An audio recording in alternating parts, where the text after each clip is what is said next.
In touch doctor Charles Stanley के साथ दुनिया भर में सुसमाचार साझा कर रहा है। अगला इन टच में विपत्ति, बोझ या पुल। पहले की तुलना में आज शायद अधिक से अधिक लोग कठिन परिस्थितियों से गुजर रहे हैं और इसमें से बहुत कुछ वित्तीय परिस्थितियों और स्थितियों के कारण होता है और वे उन चीजों का सामना कर रहे जिनका उन्हें पहले कभी नहीं किया था। उन्होंने कभी अपने घर को खोने या बच्चों को कॉलेज भेजने में सक्षम होने के बारे में सोचा ही नहीं था। कभी नहीं सोचा था कि उनके सभी जरूरतें पूरी नहीं होंगी और जिस तरह से वे उन्हें पूरा कर रहे हैं। कभी नहीं सोचा था कि कोई आएगा और कहेगा हमें इस नौकरी में अब आपकी जरूरत बिल्कुल है ही नहीं। विपत्ति सभी रूपों में आती है और जब मैं उसके बारे में सोचता हूं तो मैं समझता हूं कि वह कितना सार्वभौमिक है। इससे कोई फर्क नहीं पड़ता है आप कहाँ रहते हैं, कहाँ से आते हैं, किस रंग से, किस संस्कृति में से, कोई फर्क नहीं पड़ता। विपत्ति विपत्ति ही है और हमारा नजरिया ही इसमें फर्क लाता है, वह चीजों को बदल देता है। और जब किसी व्यक्ति का रवैया ऐसा होता है कि वह किसी और को दोष देता है और किसी और को जिम्मेदार ठहराता है तो ऐसे काम नहीं चलता है और रवैया सही होने पर ही मायने रखता है। और मैं चाहता हूं कि आप इस संदेश को समझें। मैं चाहता हूं कि आप ये समझें कि हमारे जो जीवन में कठिनाइयां या विपत्ति या तो ये बोझ वाली या भारी भावना हो सकती है। ये बोझ जो भारी है, बहुत भारी है और जो बस हमें थकावट या थका हुआ, बेचैन या घिसा-पिटा बना देता है। यह वही विपत्ति पुल की तरह हो सकती है, एक पुल की तरह जो मुझे ईश्वर के साथ एक गहरे रिश्ते की ओर ले जाता है। यह सब मेरे दृष्टिकोण में और यह मेरी समझ में है कि परमेश्वर क्या कर रहा है। तो क्या आप अपने जीवन में कहेंगे कि आपके जीवन में प्रतिकूलता एक बोझ की तरह, या आपके जीवन में एक भारी भार है, या आप बस सोचते रहते परमेश्वर मुझे और कितना जाना होगा, या आप इसे एक अवसर के रूप में देखते हैं, एक पुल के रूप में जिस पर आप उन परिस्थितियों से ऊपर और उन सभी कठिनाइयों से ऊपर यात्रा कर सकते हैं जो कि वहाँ है। और क्योंकि आप जानते हैं कि यह आपको यीशु मसीह के साथ एक गहरे रिश्ते में ले जा रहा है। और पवित्र शास्त्र में प्रेरित पौलुस एक ऐसे व्यक्ति के लिए सबसे अच्छा उदाहरण है जो न केवल सभी प्रकार की कठिनाइयों से गुजरा बल्कि वह जो सबसे बुनियादी सिद्धांतों को समझता था। और इस भाग में यदि आप ध्यान से सुनेंगे, मैं चाहता हूं कि आप ये सब लिख लें। यह आपकी मदद करेगा, आपको सक्षम करेगा और आपके दृष्टिकोण को सही रखने में, लक्ष्य को सही रखने में, समझने में कि आपके जीवन में प्रभु क्या कर रहा है और आप जो कुछ भी कर रहे हैं, जो कुछ भी, उसके बारे में आपका एक बिल्कुल अलग दृष्टिकोण होगा। तो मैं चाहता हूं कि आप दूसरे कुरिन्थियों के 12वें अध्याय की ओर मुड़े। और आपको याद होगा कि दूसरे कुरिन्थियों में पौलुस कलीसिया से निपटते हुए कई चीज़ों के बारे में लिख रहा है, लेकिन इस 11वें और 12वें अध्याय में जिन चीज़ों के बारे में वो यहाँ बता रहा है उनमें वो अपनी विपत्तियों और उन चीज़ों से निपट रहा है जिनसे उसे गुजरना पड़ा। इसलिए 11वें अध्याय में उसने बहुत सी ऐसी चीज़ों का उल्लेख किया है जिन्हें उन्हें झेलना पड़ा। उदाहरण के लिए उसने कहा कि उसे पत्थरवाह किया गया और उसे लुस्त्रा में मृत अवस्था में छोड़ दिया गया और उसका जहाज टूट गया। वह मरने के लिए उसे वहीं छोड़ दिया गया और उसे कई बार पीटा गया और उसे बार बार जेल जाना पड़ा, कई बार उसकी हत्या करने की कोशिश की। और तो वो इस तरह का जीवन जी रहा था। जिस समय उसने उद्धार पाया था और प्रभु के वचन को बेहतर ढंग से समझने के लिए अरब चला गया था, जब वापस आया और उपदेश देने लगा तो एक के बाद एक विपत्तियां उस पर आई और वह अपनी सूची को 11 अध्याय के 28वें वचन में यह कहकर समाप्त करता है। जरा इसे आप ध्यान से सुनिएगा। और बातों को छोड़कर जिनका वर्णन मैं नहीं करता, सब कलीसियाओं की चिंता प्रतिदिन मुझे दबाती है। और तो उसने कहा है प्रतिदिन मुझे दबाती है, अर्थात ये ऐसा कुछ नहीं था जो कभी कभार हुआ। प्रतिदिन वो बोझ महसूस करता था। उसने उन सभी कलीसियों के दबाव को प्रतिदिन महसूस किया जिन्हें कि उसने शुरू किया था। वहाँ क्या हो रहा था कि इन चर्चों में झूठे सिद्धांत प्रवेश कर रहे थे। दूसरे शब्दों में उनके पास एक जबरदस्त जिम्मेदारी और अवसर था, लेकिन यह कठिनाई इन सब का एक बड़ा हिस्सा था। तो उसने क्या सीखा, वह इससे क्या गुजरा और उसका रवैया क्या था। और मैं चाहता हूं कि हम कुछ ही क्षणों में इस भाग पर वापस आए और उन सभी चीज़ों को देखें जो कि उसने सीखा, जो कि आप और मैं सीख सकते और जो हमें जीवन में जो कुछ भी सामना करना पड़ता है उसका सामना करने में हमारी मदद करेगा। आप विपरीत परिस्थितियों का सामना करने वाले, सवाल यह है आप इसका सामना कैसे करेंगे, कैसे प्रतिक्रिया देंगे। क्या आप इस तरह से जवाब देंगे कि आप जीत कर आए चाहे कुछ भी हो जाए, या आप इसका इस तरह से सामना करेंगे कि आप इसे नकारने की कोशिश करेंगे, इससे काम नहीं चलने वाला। आप शराब और सेक्स और ड्रग्स की ओर जाते, वे काम नहीं करते, या किसी तरह की खुशी या कुछ भी काम नहीं करता, तो सामना कैसे करें? क्या आप इसके नीचे दबने वाले? क्या आप कहने वाले कि मैं किसी तरह से संभाल सकता हूँ? क्या आप वास्तविकता से निपटेंगे? तो मैं चाहता हूँ कि आप देखें शेष संदेश। ये कुछ बहुत ही विशिष्ट सत्य है जिन्हें प्रेरित पौलुस ने सीखा है, जो कि वह इस भाग में साझा कर रहा है, जो जीवन में किसी भी और हर कठिनाई के माध्यम से आपको सहायता करेगा। तो मैं चाहता हूं कि आप अपनी खातिर ध्यान से सुने कि यह होने वाला, आपको इसकी जरूरत पड़ेगी, और सवाल यह है कि आप कैसे प्रतिक्रिया देंगे। तो मैं इन्हें किसी एक ऐसे क्रम में नहीं रखूंगा जो कि किसी के दृष्टिकोण से आवश्यक रूप से महत्वपूर्ण हो। मैं बस इसकी पहली चीज से शुरुआत करना चाहता हूं। उसने ये सीखा कि ये सभी मैग स्क्रीन पर है, और मैं आपको प्रोत्साहित करना चाहता हूं कि आप इन्हें लिख लें। उसने सीखा कि वह अपनी विपत्ति के बीच संतोष का अनुभव कर सकता है, जो ज्यादातर लोग कभी नहीं सीखते। यह कि वह अपनी विपत्ति के बीच में संतुष्ट रह सकते हैं। उदाहरण के लिए फिलिपियों अध्याय 4 के 11वें वचन में वह यही बात करता है, जब वह उसके साथ जो हो रहा उसके बारे में लिख रहा होता है। 10वें वचन में वो ये कहता है कि मैं प्रभु में बहुत आनंदित हूं कि अब इतने दिनों के बाद तुम्हारा विचार मेरे विषय में फिर जागृत हुआ है। निश्चय तुम्हें आरंभ में ही इसका विचार था, पर तुम्हें अवसर न मिला। वे उसका समर्थन कर रहे हैं और फिर वे नहीं कर सके। वह कहता है ये नहीं कि मैं अपनी घटी के कारण ये कहता हूं, क्योंकि मैंने ये सीखा है कि जिस दशा में हूं उसी में संतोष करूं। तो अब इस 12वें अध्याय पर वापस आते हैं, जहां हम अपना अधिकांश समय व्यतीत करें इस विशेष भाग से। मैं चाहता हूं कि आप ध्यान दें कि वह वचन 10 में क्या कहता है। वह कहता है इस कारण मैं प्रसन्न हूं। किसके साथ? मसीह के लिए निर्बलताओं और निंदाओं में और दरिद्रता में और उपद्रवों में और संकटों में। यह ज्यादातर लोग को आश्चर्य में डाल देगा। उनका कहना है कि मैं इन चीजों में प्रसन्न हूं। अब वह ऐसा क्यों कह सकता है? क्योंकि वह जानता था कि कैसी प्रतिक्रिया देनी है। उसने ये सीखा कि वह यीशु के साथ अपने रिश्ते के बारे में कुछ सीख रहा था, और वह सीख रहा था कि ये चीज़ें उसे फाड़ नहीं रही है, बल्कि किसी तरह से उसे संतुष्ट रख रहा है। और याद रखिए कि वह ये लिख रहा है, वह फिलिपियों और इफिसियों कलीसियों को लिख रहा है, और वो इन पत्रों को एक जेल की कोठरी से इसलिए लिख रहा है क्योंकि वह एक जेल से दूसरी जेल जा रहा है। और अब वह इस तथ्य के बारे में बात कर रहा है कि उसने एक चीज सीखी थी कि वह इन सब के बीच में प्रसन्न रह सकता है। विपरीत परिस्थितियों में संतुष्ट रहने का एक ही उपाय है, और जब हम इनके माध्यम से जानते हैं तो मुझे लगता है कि जैसे कि हम एक के साथ दूसरे को जोड़ते हैं, तो आप इसे समझेंगे। दूसरी बात जो मैं चाहता हूं कि आप ध्यान दीजिए वो ये है, वह अपनी कमजोरी में परमेश्वर के अलौकिक शक्ति का अनुभव कर सकता था, क्योंकि विपत्ति यही करती है। संकट, कठिनाई हमें भावनात्मक या शारीरिक रूप से कमजोर बनाती है, चाहे वह कुछ भी हो जाए। यह हमें थका हुआ बनाता है। और कहता है, उसने सीखा कि वह प्रभु की अलौकिक शक्ति का अनुभव कर सकता है। सुनिए वह दूसरे कुरिन्थियों के 10वें वचन में क्या कहता है, जरा आप ध्यान से आप सुनिएगा।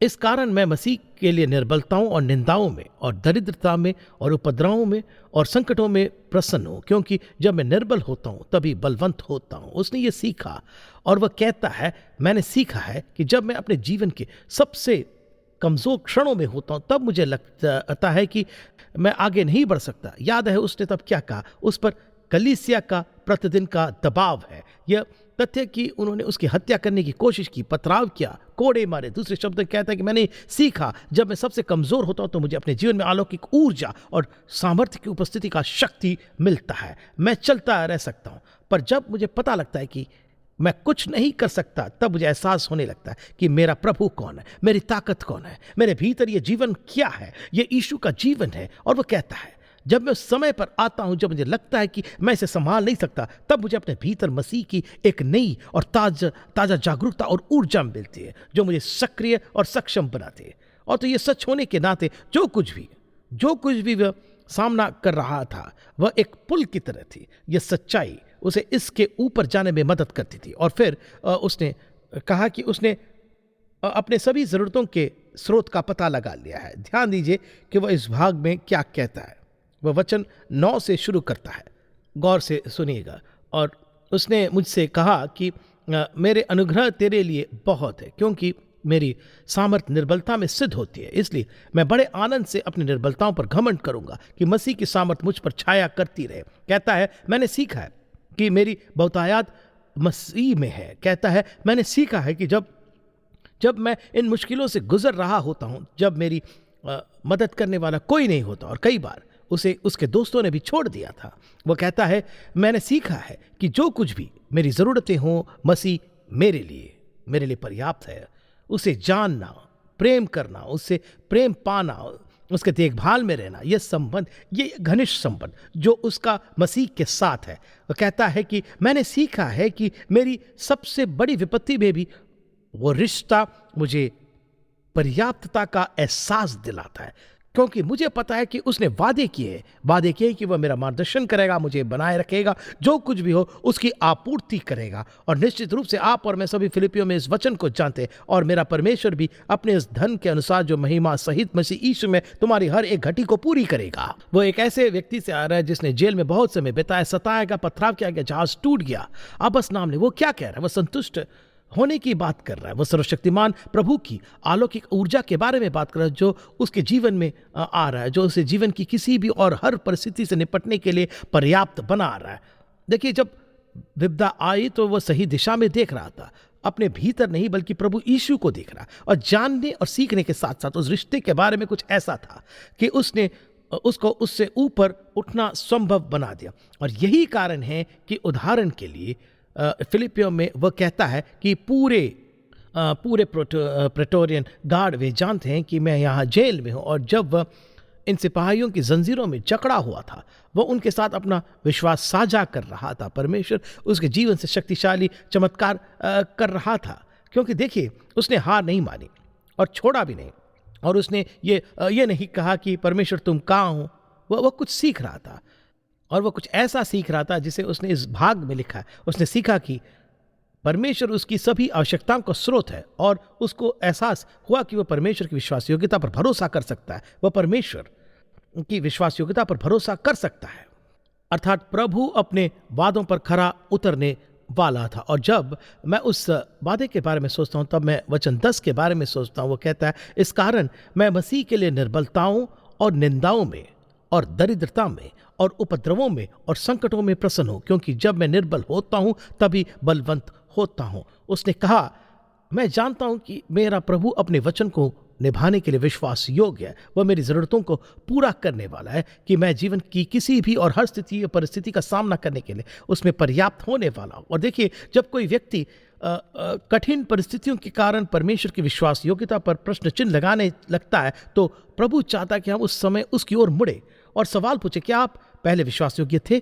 क्या आप अपने वादे रखने के लिए विश्वास योग्य थे? क्या आपने यह वादा किया वह किया? जब मैंने वहां प्रार्थना की तो क्या हुआ? सच तो यह है कि अगर आप इसके बारे में सोचेंगे तो प्रभु विश्वास योग्य रहे, बिना कुछ और नहीं कर सकते, और वह वैसा ही है, वह उसका स्वभाव है। और क्योंकि उसका स्वभाव हमारे प्रति विश्वास योग्य रहना है, हम उस पर भरोसा कर सकते हैं कि हम जिस भी परिस्थिति से गुजर रहे, चाहे जो भी स्थिति हो, कुछ भी हो जाए, वह जो कहता है वो कर सकता है। उसके लिए हम उस पर भरोसा कर सकते हैं। और फिर एक और मुद्दा जो उन्होंने यहाँ सीखा, और मुझे लगता है कि यह बहुत ही मूल्यवान है। कहता है कि उसने सीखा है कि परमेश्वर उसकी इच्छाओं से ज्यादा उसकी सेवा को महत्व देता है। अब सुनिए, वह इस 12वें अध्याय वचन 7 में क्या कहता है। और इसलिए कि मैं प्रकाशों की बहुतायत से फुल न जाऊं, मेरे शरीर में एक कांटा चुभाया गया, अर्थात शैतान का एक दूत कि मुझे घूंसे मारे ताकि मैं फुल न जाऊं। वह कह रहा है कि ये एक अद्भुत मूल्यवान सबक है। कहता है, मैंने सीख लिया कि परमेश्वर के दृष्टिकोण से वह जानता है कि मुझे उसके साथ घनिष्ठ संबंध में लाने के लिए उसे क्या क्या करना होगा। और जरा आप ध्यान से सुनिएगा इस वचन को। परमेश्वर हमें उसके साथ जीवित, शाश्वत, संतोषजनक, आनंददायक, अवर्णनीय घनिष्ठता में लाने के लिए बहुत ही इच्छुक है। वह मेरी इच्छाओं को नजरअंदाज करेगा ताकि मुझे उसकी सेवा करने के लिए तैयार किया जा सके।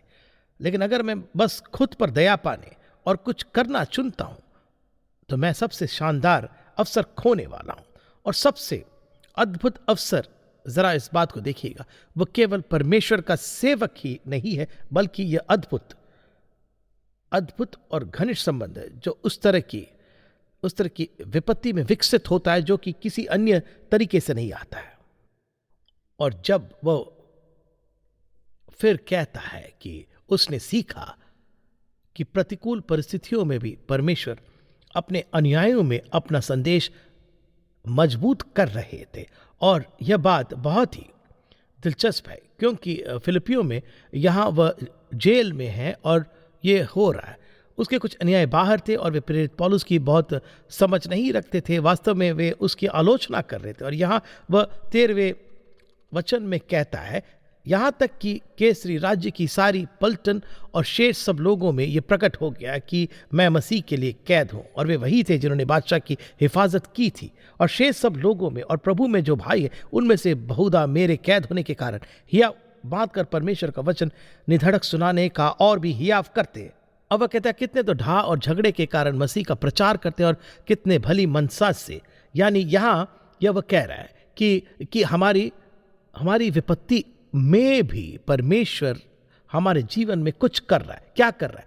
हमारे संदेश को मजबूत कर रहा है। क्योंकि जब आप अपने जीवन में कठिनाई और संकट और दर्द से गुजरते हैं और आप समझने लगते हैं कि प्रभु आपके जीवन में कैसे काम कर रहा है, तो आपका विश्वास मजबूत हो जाता है। और उसने यह भी सीखा कि सब कुछ परमेश्वर की उनकी ओर से ही आता है, जो कि किसी व्यक्ति को कटु और क्रोधी और शत्रुतापूर्ण होने से बचाने के मूल सिद्धांतों में से एक है। वह इस भाग में क्या कहता सुनिए। कहता है उदाहरण के लिए वचन 7 में, और इसलिए कि मैं प्रकाशों की बहुतायत से फूल न जाऊं, मेरे शरीर में एक कांटा चुभाया गया, अर्थात शैतान का एक दूत कि मुझे घूंसे मारे ताकि मैं फूल न जाऊं। अब ये कहां से आया? अंततः परमेश्वर ही होना था। यानी परमेश्वर इसे रोक सकते थे और वह ये सब कुछ रोक सकता था, लेकिन उसने इसकी अनुमति दी। वह क्या कर रहा था? वह इन चीज़ों को उसके जीवन में होने की अनुमति दे रहा था। और पौलुस ने सबसे बड़ी चीज़ों में से एक कहा जो कि उसने सीखा, वह यह हर चीज़ को परमेश्वर की ओर से आते हुए देखने में सक्षम था। फिर और कुछ सीखा, और यह है कि हम अन्य लोगों को आराम दिलाने में और अधिक सक्षम हो जाते हैं जब हम खुद प्रतिकूल परिस्थितियों से गुजरते हैं और हम खुद आराम पाए हैं। अब वह इस विशेष भाग को अलग अलग तरीकों से कहता है, लेकिन मैं चाहता हूं कि हम उस बात पर वापस जाएं जो उसने इस पुस्तक के पहले अध्याय में कहा। हम अभी 12वें अध्याय के बारे में बात करें, लेकिन पहले अध्याय में वह कुरिन्थियों को लिखे अपने इस पत्र की शुरुआत करता है और कहता है कि हमारे प्रभु यीशु मसीह के परमेश्वर और पिता का धन्यवाद हो, जो दया का पिता और सब प्रकार की शांति का परमेश्वर है। वह हमारे सब क्लेशों में शांति देता है। जरा इसे देखिएगा। और वह हमारे सब क्लेशों में शांति देता है ताकि हम उस शांति के कारण जो परमेश्वर हमें देता है उन्हें भी शांति दे सके जो किसी प्रकार के क्लेश में हो। फिर वह बाद में उसी अध्याय में कहता है कि हे भाइयों, हम नहीं चाहते कि तुम हमारे उस क्लेश से अनजान रहो जो आसिया में हम पर पड़ा, कि ऐसे भारी बोझ से दब गए थे जो हमारी सामर्थ से बाहर था, यहाँ तक कि हम जीवन से भी हाथ धो बैठे थे। वह उसी से गुजर रहा था। और वह किस बारे में बात कर रहा है कि परमेश्वर ने उन स्थितियों में उसे दिलासा देकर उसे अन्य लोगों को दिलासा देने के लिए सुसज्जित किया है। आप लोगों को सही मायने में तभी दिलासा दे सकते हैं जब आपको चोट लगी हो, आपको दर्द महसूस हुआ हो, जब आपने अस्वीकृति महसूस की हो, आपको ज़रूरत महसूस हुई हो, और जब आपने महसूस किया कि आप गलत दिशा में जा रहे, जब आपने खुद को इसे खोते हुए जीवन में कुछ खोते हुए महसूस किया, तभी आप अपने जीवन में परमेश्वर के अद्भुत शांति को काम करते हुए देख सकते हैं। और वो कहता है उसने जो सीखा वो ये है, जब हम सबसे अधिक चोट पाए तभी हम सबसे प्रभावी बन जाते हैं। जब हम शांति पाते हैं तभी हम किसी और को दिलासा देने का मतलब समझते हैं। तो जब वो उन सभी चीज़ों के बारे में बात करते जो कि उसने सीखा है और प्रतिकूल परिस्थितियों से कैसे निपटना है, तो वो क्या कह रहा है? जब मैं विपत्ति से निपट रहा होता हूँ तो मैं समझता हूँ कि प्रभु मुझे इस प्रक्रिया के लिए ले जा रहा है ताकि मैं किसी और को दिलासा दे सकूँ। तो हमें विपत्ति पसंद नहीं है, लेकिन हमें ये पूछना है कि मैं सबसे प्रभावी कब हूँ? जब मुझे वैसे चोट लगती है जैसे कि उन्हें चोट लगी है, जब मैं वह महसूस करता हूँ जो कि उन्होंने महसूस किया, क्या मैं वह महसूस करने को तैयार हूँ जो कि वे महसूस कर रहे हैं, और चोट पाने के लिए तैयार हूँ जैसे उन्हें लगी है, क्या मैं नुकसान उठाने को तैयार हूँ? अगर वह मुझे उस तरह का दिलासा देने वाला बना सके जिसकी कुछ लोगों को ज़रूरत है, पौलुस ने कहा, हाँ वास्तव में करूँगा, और जो मैंने अपनी ज़रूरतों में और अपने दुखों में सीखा उसने मैं अपने बातों में और अधिक मजबूत और प्रभावी हो सकता हूँ। फिर निश्चित रूप से उसने कुछ और बताया, कहता है कि उसने सीखा कि विपत्ति के लिए परमेश्वर का एक विशिष्ट उद्देश्य है। वह इस 12वें अध्याय को यही कहकर शुरू करता है। सुनिए वो क्या कहता है, और इसलिए कि मैं प्रकाशों की बहुतायात से, अब प्रकाशित वाक्य की पुस्तक एक वचन है क्योंकि वह एक भविष्यवाणी प्रकाशन था। जब वह इन प्रकाशों की बहुतायात के बारे में बात करता है तो इसका मतलब उन समयों, उन स्थितियों और परिस्थितियों है जिनमें परमेश्वर ने उसे एक सत्य और वह सत्य का प्रकट किया था। वो कहता है कि परमेश्वर ने उन्हें ऐसा विस्मयकारी और श्रेष्ठ प्रकाशों को दिया है कि उसे गर्व और अभिमानी होने से बचाने के लिए वह कहता है, मैं प्रकाशों की बहुतायात से फुल न जाऊं, मेरे शरीर में एक कांटा चुभाया गया, अर्थात शैतान का एक दूत की मुझे घूंसे मारे ताकि मैं फुल न जाऊं। अब आप इस बारे में सोच सकते हैं, जब आप किसी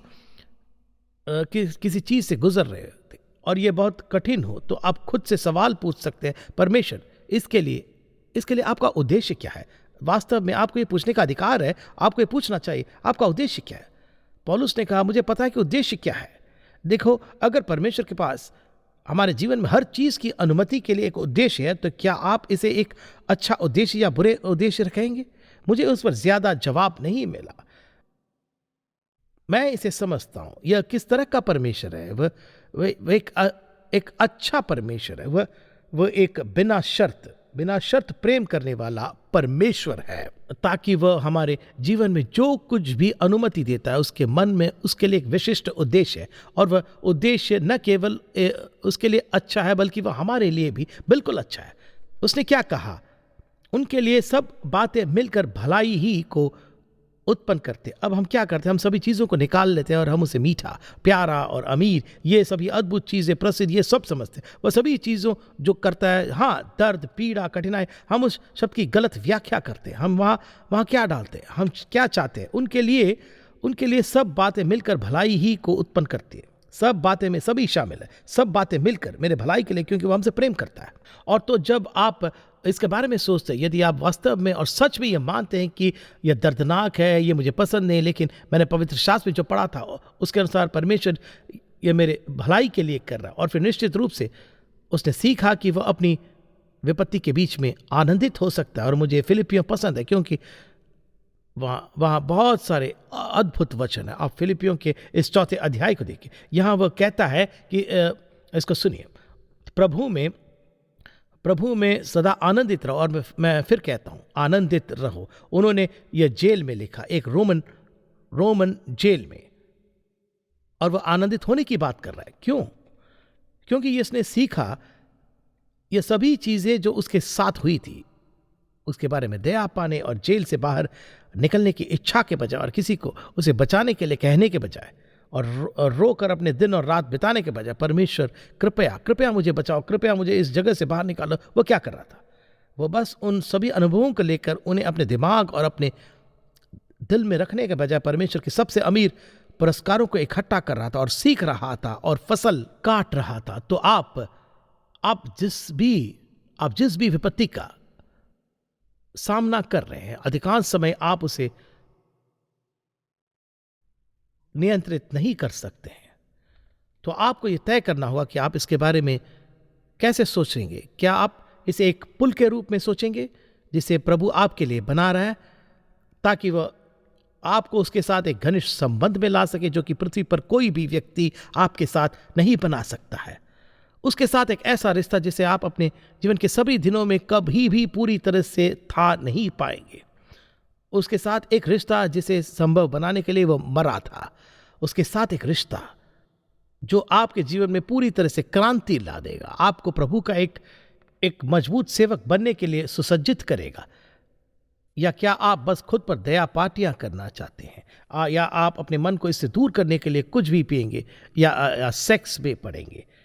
दिलचस्प है कि आपका दिमाग इससे कभी नहीं हटता। तो ये शैतान का दृष्टिकोण है, या आप पौलुस का तरीका अपना सकते हैं। यह एक पुल है और मैं इस सबसे ऊपर की यात्रा करने वाला, क्योंकि मुझे पता कि दूसरी तरफ क्या है। यीशु मसीह के साथ वह अवर्णनीय, मधुर, अनमोल, शाश्वत संबंध है। ये सब इसी के बारे में है। तो अपनी विपत्ति को देखिए, चाहे वो कुछ भी हो, और अपने आप से ये सवाल पूछिए, प्रभु मैं कैसे कार्य कर रहा हूं, मैं कैसे प्रतिक्रिया दे रहा हूं। और मुझे बस इतना ही कहना, आप ईसाई नहीं होंगे, आप सोच रहे हैं ये सब क्या है, जरा सोचिए, यह परमेश्वर के आपके ध्यान आकर्षित करने के बारे में है। आपको इतना दिल का दर्द और दुख और पीड़ा भेजें कि आखिरकार यह आपको उसके पास ले जाएगा। आप इसका विरोध कर सकते हैं, खिलाफ विद्रोह कर सकते हैं, लेकिन बस चोट और दर्द पाओगे।